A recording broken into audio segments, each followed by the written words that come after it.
Dear students, good morning. We are going to start the next part of life process, that is transportation.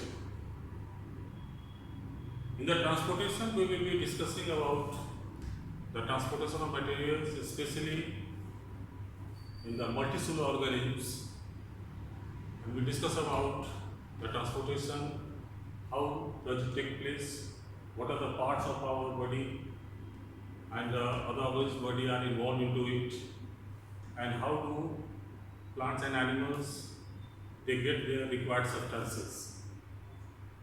So first part we will be talking about the transportation in human beings. Now, if we talk about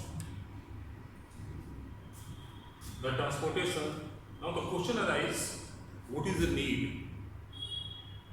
Basically, in case of multicellular organisms, as we have discussed earlier as well, that substances cannot reach to every cell directly through the environment. The reason behind is that all cells are not exposed to the external environment. Here, unicellular organisms are having the advantage that they can obtain those substances directly from the environment which reach directly into the cells.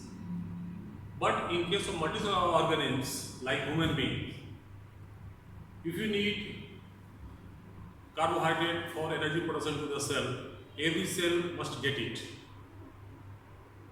If you need oxygen for the purpose of oxidation of the food into the cell must get oxygen.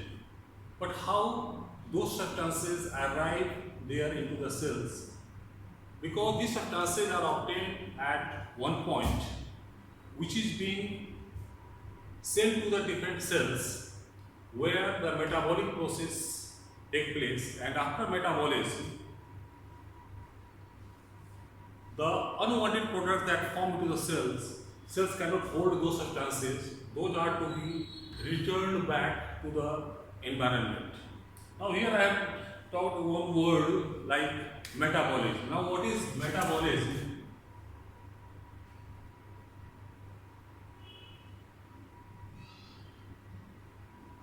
Metabolism consists of the two parts, that is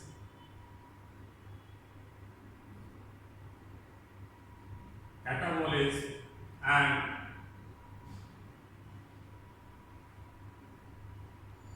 anabolism. In case of catabolism, it is a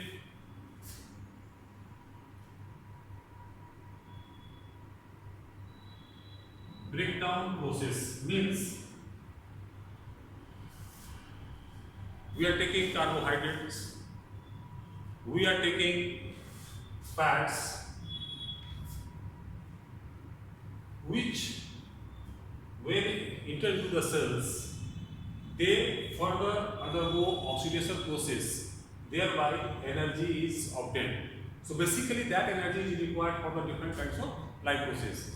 But in the meantime, we need to have the growth, we need to have development, we need to have the different hormones, different enzymes prepared inside the body. Now these substances are prepared inside the body within the cells. By using the substances what we go for the nutrition, and after nutrition those substances, the digested products are entering into the cells, they undergo the synthetic process like amino acids,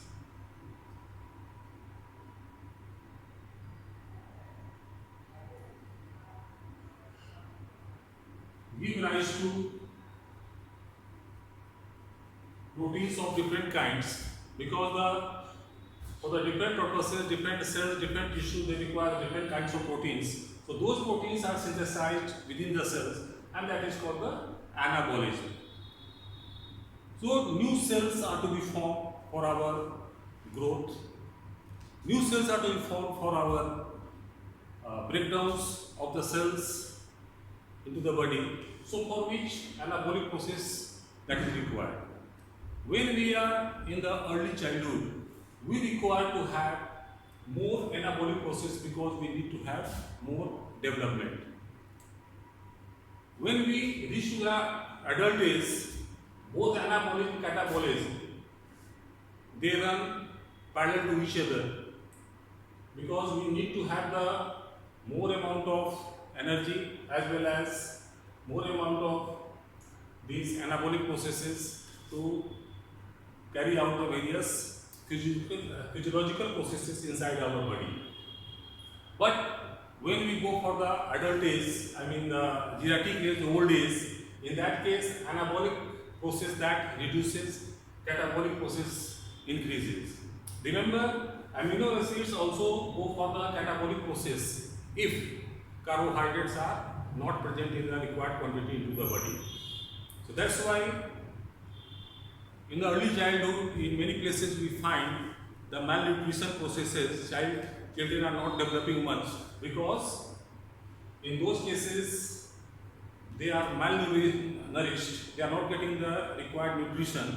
So whatever substances, even the cells undergo catabolic process and thereby they are not developing well. Anyway, so this is one term what we are using over here, metabolism. Now let us concentrate to our main topic, that is the transportation. So the objectivity of the transportation, that is number one, move the required substances to different cells for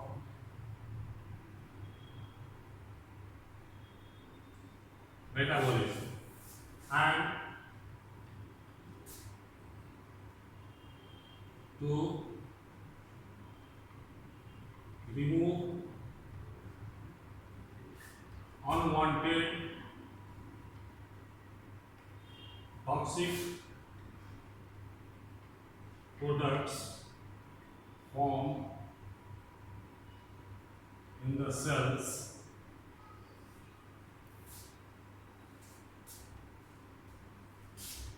because of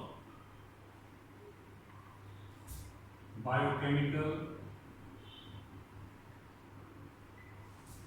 reactions. Because within the cells only the biochemical reactions are occurring. So the required substances, they reach over there, they undergo oxidation or they undergo polymerization. Thereafter, many unwanted products are formed which may be toxic, like ammonia formed by during the synthesis of the proteins within the cells, carbon dioxide formed after the breakdown of the carbohydrates. So those are needed to be removed from the body, which are produced because of the biochemical processes within the cells. So here we will talk about how do the substances reach to the various cells. Now in human beings,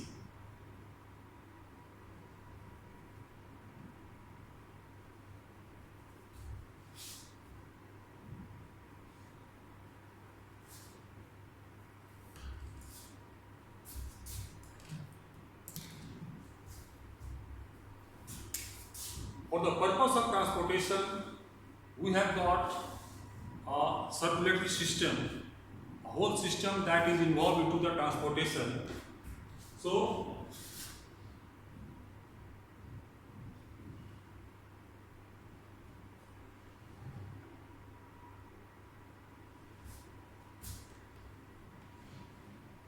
system in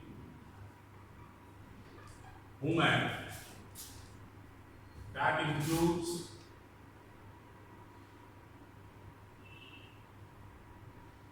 blood and lymph vessels, then blood and lymph, and more importantly that is heart. So we will discuss about each one, how they carry out their work, what are their structures, what are their features, we will be discussing about. So now let us talk about the first, blood vessels. Then we will talk about the lymph vessels and how do blood vessels differ from the lymph vessels. Regarding blood and lymph, they are the connective tissues as we have already studied in class 9. Yet, here again I will be talking about the blood and lymph. I will give you the little idea about that.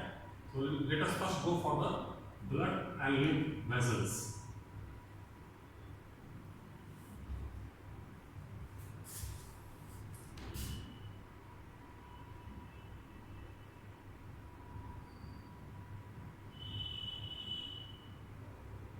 Blood vessels means the pipelines through which blood flows from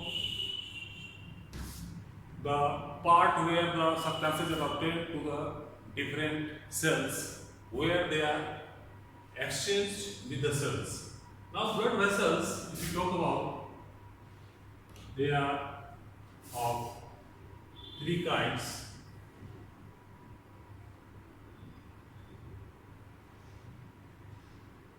Arteries, veins, and blood capillaries. Now, what are arteries? What are veins? What are blood capillaries? Obviously, they are the vessels, blood vessels, through which blood flows.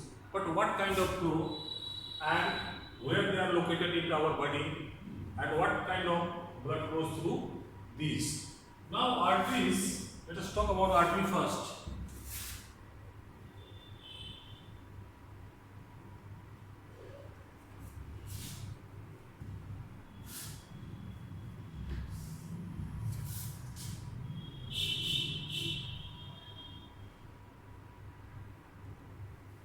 Arteries, if you talk about or we see the structure of it,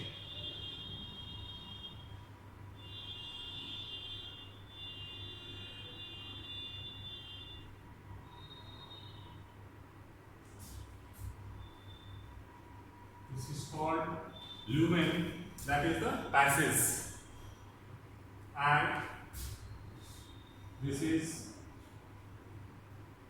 artery wall.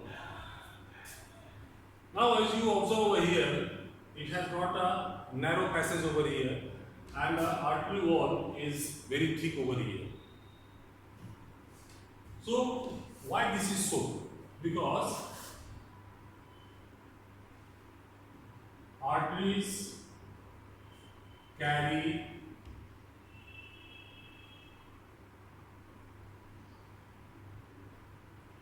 oxygenated blood. We have already discussed about what is oxygenated blood, that the blood which is rich in oxygen and the hemoglobin have been converted into the oxyhemoglobin and that blood appears to be bright red. So arteries in the figures you will find they are shown always into the red color. So arteries carry oxygenated blood, that is blood rich in oxygen, which is becoming rich at the lungs as we have discussed in the respiration part. Now, next one, blood in arteries move with jerks. Means the blood flows into the arteries when our heart, what we will discuss later on, that constricts, and because of that constriction, that is always periodic constriction, relaxation and relaxation. So with each constriction, the blood moves into the arteries. So thereby, for each movement, there is a jerk into it. You can feel over here, just you touch over here with your finger, you will find the jerks. These are the jerks of the blood flowing through the arteries. Now, because the blood moves under pressure over here into the arteries, it doesn't have any valve. It does not have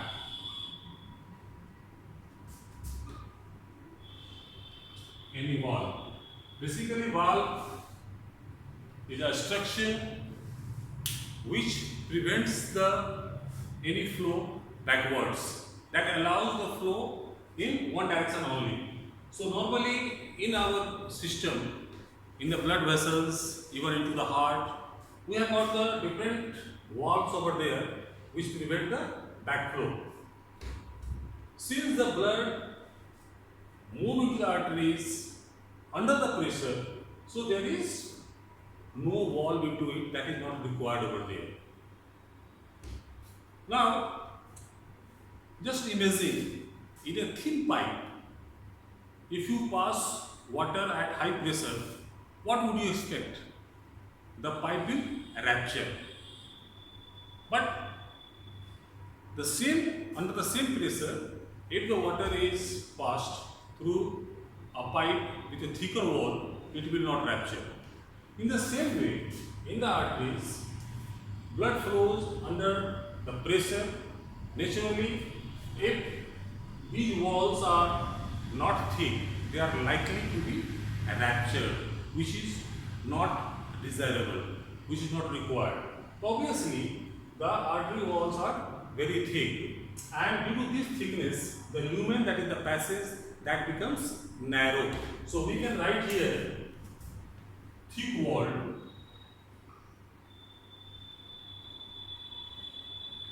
and narrow lumen.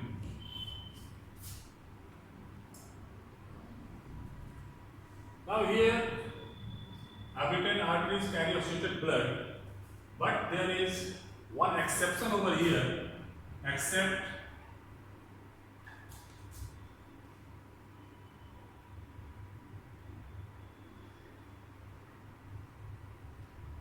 pulmonary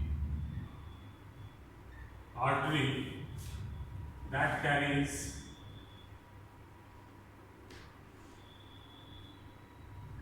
the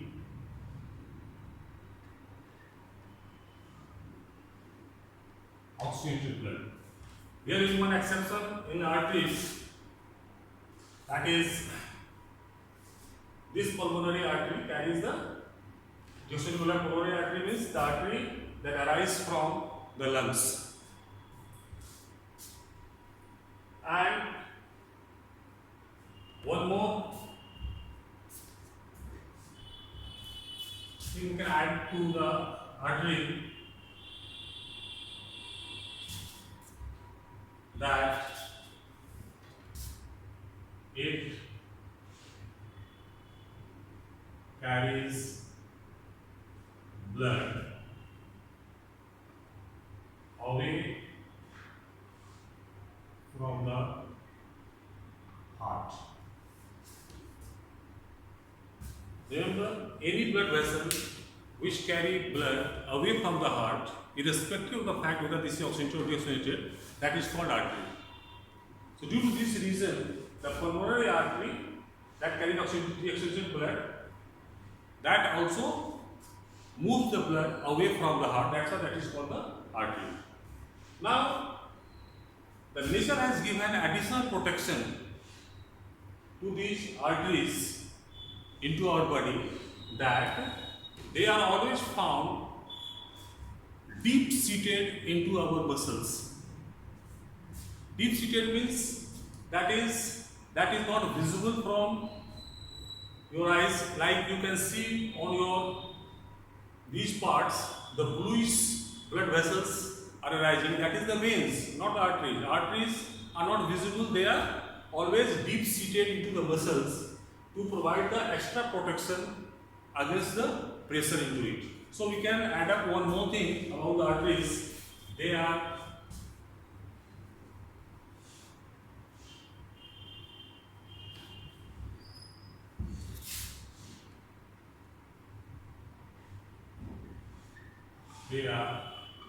deep seated within the muscles.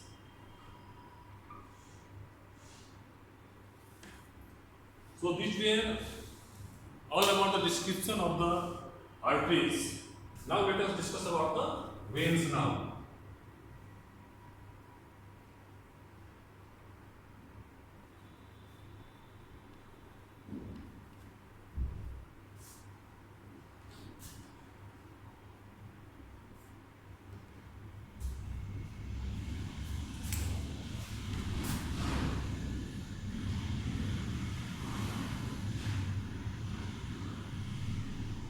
Veins, if you see the structure,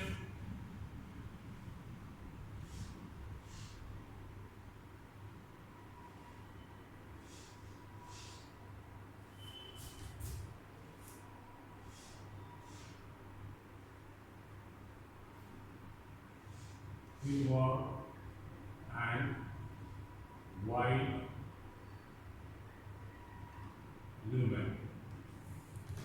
So just structurally we can have the very clear difference between the arteries and veins, because veins are thin walled, have the wider lumen, while arteries are thick walled and have the narrow lumen. Now, what these vessels do?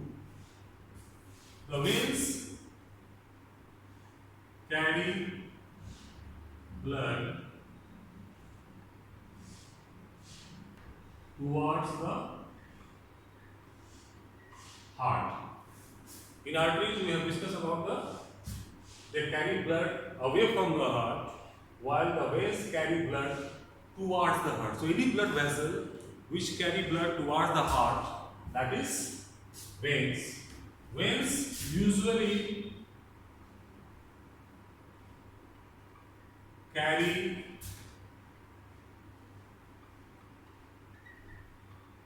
deoxygenated blood,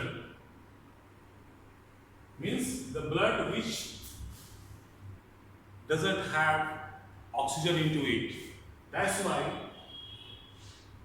the color of blood is darker, and the veins are in the figures, you will find always shown into the blue colors. The blue color indicates that is the blood is deoxygenated, that it doesn't have any oxygen into it.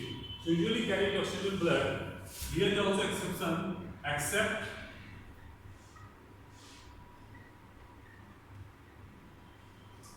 pulmonary vein. The vein rising from the lungs that carry oxygenated blood. That is pulmonary vein which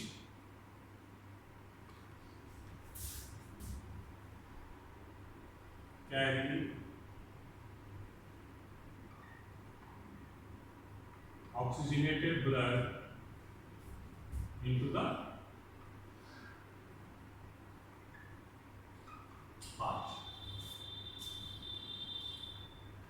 Now the third thing we will discuss about the veins, that regarding its structure. As I already told you that veins are thin walled and have wider lumen. Wherever blood doesn't move into the vein under the pressure, so naturally it is likely that let blood undergo the backflow. So that's why veins have wall. Like suppose this is a vein, these are the wall. So when the blood will move this way, blood will go up. So due to pressure, the wall will get closed and it will be prevented the backflow. So veins have wall.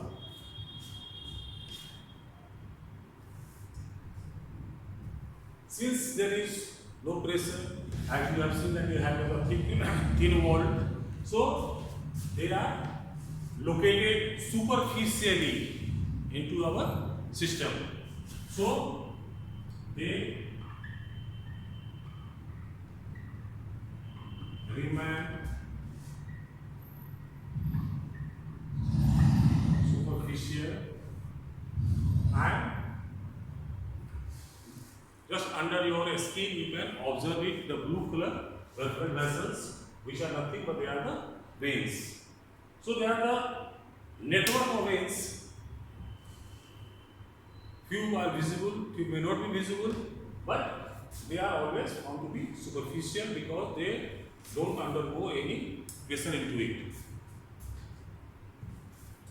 Next one, we will talk about the capillaries.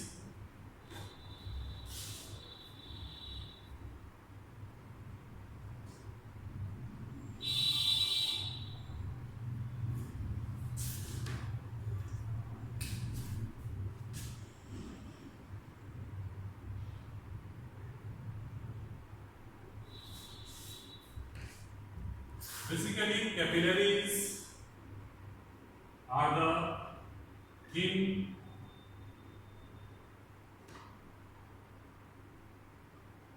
blood vessels with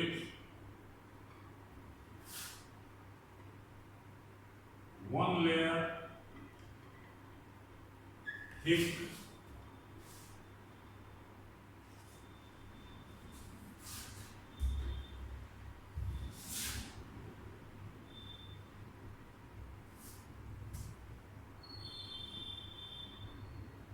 layer of cells thick which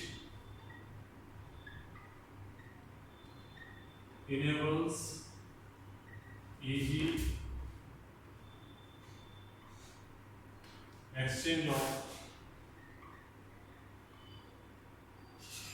materials. Structurally, they are like this. They are also convoluted but very thin. Its wall are there through which and capillaries cover up entire body, that is total network which cover up all the tissues and the cells, thereby the exchange that is taking place very efficiently, and capillaries also connect arteries and the veins together. Now after the blood vessels, you must remember the difference between arteries and veins structurally, functionally, and other features of the arteries and veins which are being asked in the exams as well. Thereafter, we will talk about little lymph vessels.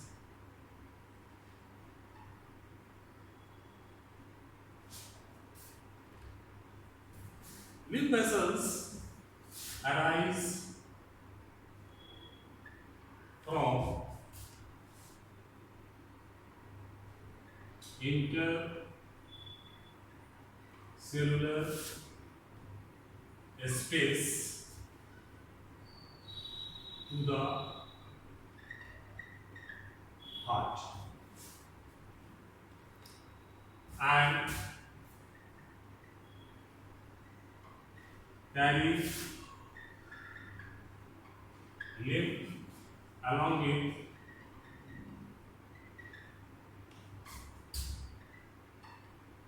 larger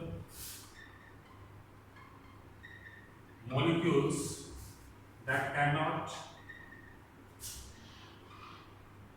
those are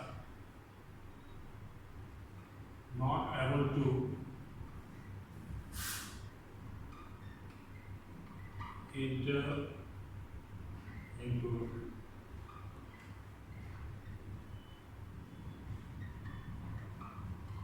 blood capillaries. And here transportation is